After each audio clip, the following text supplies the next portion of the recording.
आपके साथ पूजा राठौर शर्मा और आप देख रहे हैं न्यूज 24 की एक खास पेशकश प्रगतिशील महाराष्ट्र। आज के बुलेटिन में चर्चा अल्पसंख्यक समुदाय के हित में लिए गए फैसलों की, साथ ही बात करेंगे कि आखिर कैसे ग्रीन इंफ्रास्ट्रक्चर को मजबूत कर विकास की राह पर दौड़ रहा है महाराष्ट्र। तो चलिए शुरू करते हैं आज का खास प्रगतिशील महाराष्ट्र। मुख्यमंत्री देवेंद्र फडणवीस ने मुंबई क्लाइमेट वीक का उद्घाटन किया। इस अवसर पर उन्होंने कहा कि जलवायु परिवर्तन से निपटना केवल पर्यावरण की जिम्मेदारी नहीं, बल्कि भविष्य की आर्थिक प्रतिस्पर्धा, निवेश आकर्षण और रोजगार सृजन से भी जुड़ा है। उन्होंने स्पष्ट किया कि महाराष्ट्र औद्योगिक विकास और पर्यावरण संरक्षण के बीच संतुलन बनाते हुए हरित विकास मॉडल को आगे बढ़ा रहा है। कार्यक्रम में अक्षय ऊर्जा, इलेक्ट्रिक मोबिलिटी, ग्रीन इंफ्रास्ट्रक्चर और कचरा प्रबंधन जैसे विषयों पर चर्चा हुई। सरकार ने जलवायु कार्य योजना को प्रभावी रूप से लागू करने का संकल्प दोहराया। हम जानते हैं कि प्रधानमंत्री जी का एक बहुत बड़ा प्रायोरिटी का एरिया एक क्लाइमेट एक्शन है, जो भारत में हम लोगों ने ऑलरेडी लिया हुआ है। और अभी इस कॉन्फ्रेंस के माध्यम से अलग अलग देशों के एक्सपीरियंसेस, वहां पर बिजनेसेस, इंफ्रास्ट्रक्चर, खेती, ये सारे क्षेत्रों में उन्होंने किया हुआ जो बदलाव है उसके ऊपर चर्चाएं होगी। MMRDA यानी Mumbai metropolitan region development authority ने अपनी 160वीं सालाना बैठक में 48,000 करोड़ रुपए का ऐतिहासिक बजट पास किया। बैठक की अध्यक्षता उप मुख्यमंत्री एकनाथ शिंदे ने की। करीब 9 साल बाद प्राधिकरण ने 17 लाख रुपए का सरप्लस बजट पेश किया है। बजट का लगभग 75% हिस्सा सड़क, मेट्रो और अन्य बुनियादी ढांचा परियोजनाओं पर खर्च होगा। 337 kilometre metro network, pod taxi, boat taxi जैसी योजनाओं को भी मंजूरी दी गई है। साथ ही झोपड़पट्टी मुक्त मुंबई के लिए 17,000 घरों की परियोजनाओं पर काम तेज किया जाएगा।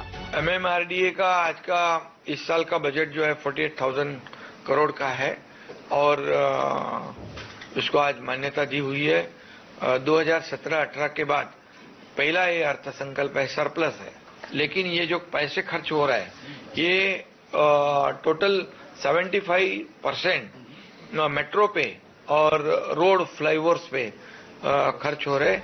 हिंद दी चादर के नाम से विख्यात गुरु तेग बहादुर जी के 350वें शहीदी समागम को लेकर महाराष्ट्र में व्यापक तैयारियां की जा रही है।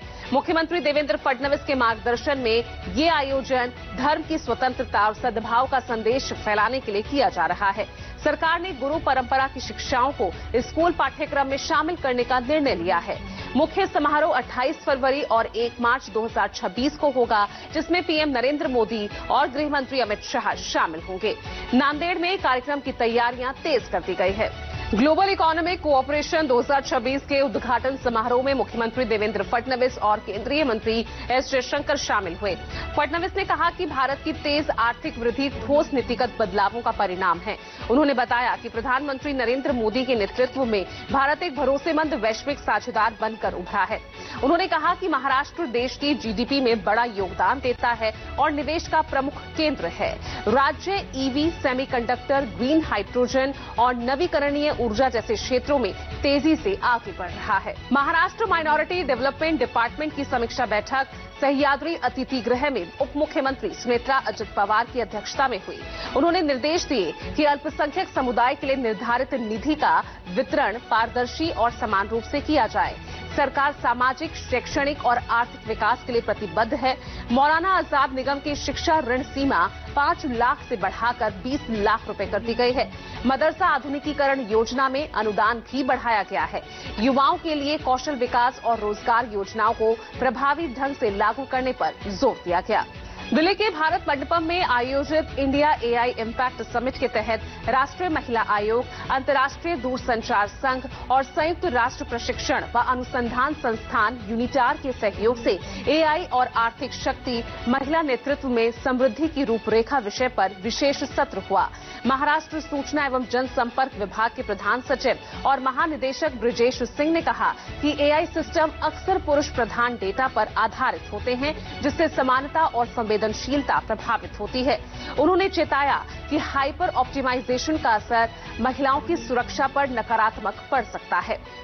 आज के प्रगतिशील महाराष्ट्र में इतना ही। देखते रहिए न्यूज 24।